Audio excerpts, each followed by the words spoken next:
Hello అండి, welcome to our channel. ఈరోజు అయితే ఈ వీడియోలో కాలర్ నెక్ ఏ విధంగా కుడదాం అనేది చూపిస్తానండి. ఈ వీడియోలో అయితే ముందుగా మనం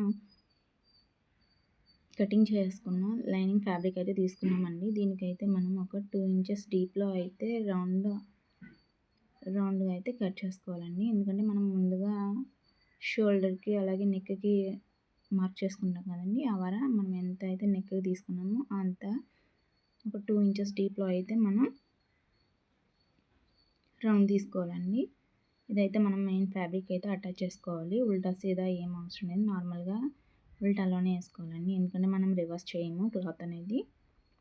అలాగే ఫ్రంట్ పార్ట్ కూడా ఈ విధంగా 2.5 ఇంచెస్ తీసుకున్నానండి డీప్ అనేది. ఫ్రంట్ పార్ట్కి ఈ విధంగా రౌండ్ తీసుకున్నానండి. అయితే ఫ్రంట్ పార్ట్ అయితే మనకి తక్కువ రౌండ్ వస్తుంది కదండి, మనకి హెడ్ అనేది పట్టకపోవచ్చు. అందువల్ల అయితే ఫ్రంట్ కొంచెం నేనైతే వీ షేప్ అయితే ఇస్తున్నానండి. ఈ వీ షేప్ అనేది ఎక్కువ ఇవ్వకూడదండి, ఎక్కువ ఇస్తే షేప్ అయితే బాగోదు, అంత నీట్గా రాదు కూడా.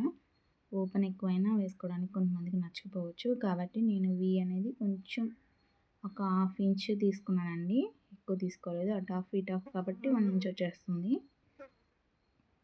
ఈ వీ నెక్కి మాత్రం మనమైతే బక్రం క్లాత్ అయితే వేసుకోవాలండి, లేకపోతే అది మెత్తగా ఉండడం వల్ల షేప్ అయితే కరెక్ట్గా ఉండదు. కాబట్టి మనం దీనికి కొంచెం పేపర్ స్టిఫ్ అయితే వేసుకోవాల్సి ఉంటుంది. దీన్ని అయితే మనం లైనింగ్ క్లాత్ కానీ మెయిన్ ఫ్యాబ్రిక్ కానీ అటాచ్ చేసేసుకోవాలి.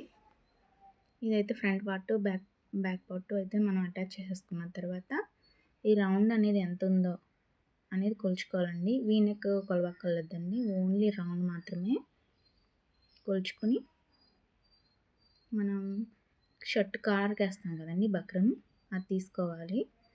సో నాకైతే టోటల్గా అయితే 20 అయితే వచ్చిందండి రౌండ్. కానీ బక్రం అయితే అంత లాంగ్ రాలేదు, ఒక 1 ఇంచ్ తగ్గింది.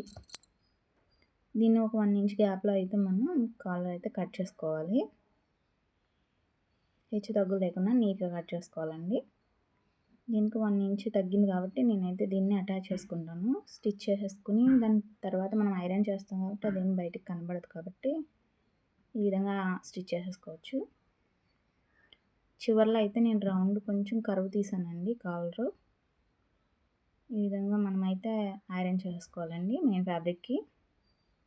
దీన్నైతే ఒక పాదం కుట్టువారులో క్లాత్ అనేది ఉంచుకుని కట్ చేసుకోవాలండి. ఎక్స్ట్రా అయితే కట్ చేసుకుని ఓన్లీ పాదం కుట్టువారు మాత్రమే ఉంచుకోవాలి. దీని మిడిల్లో అయితే ఒక చిన్న డాట్ పెట్టుకోవాలండి.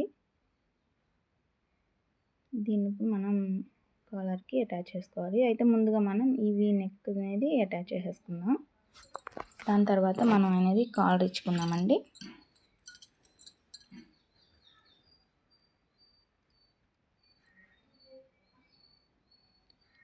చిన్న డాట్స్ పెట్టుకున్నాం, నీట్గా వచ్చేస్తుంది.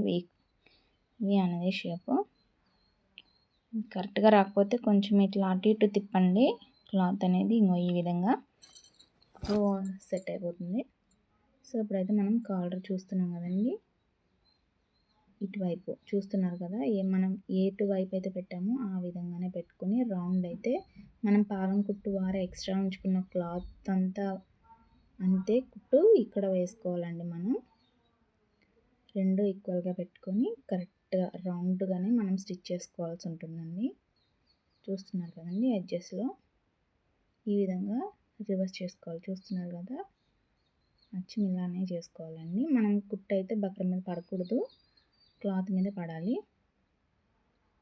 ఇక్కడ అనేది కరెక్ట్గా వీ షేప్ ఎడ్జెస్లో అయితేనే పడాలండి. కొంచెం లూజ్ అయినా బాగోదు, అలాగే టైట్ అయినా, అలాగే బక్రం మీద పడినా కూడా అస్సలు బాగోదండి. ఈ విధంగా తిప్పేసుకున్న తర్వాత దీనిపైన పై కుట్టు అయితే వేసుకోవాలి. ఇది మనం అయితే లోపల నుంచి వేసుకోవాలండి కుట్టు. పైన వేస్తే లోపల క్లాత్ అనేది పీసులు అనేది బయటకు వచ్చేస్తాయి. కాబట్టి మనం లోపల రివర్స్ చేసుకుని ఈ ఎక్స్ట్రా క్లాత్ అనేది లోపలికి తోసుకుంటూ మనమైతే కుట్టేసుకోవాలి.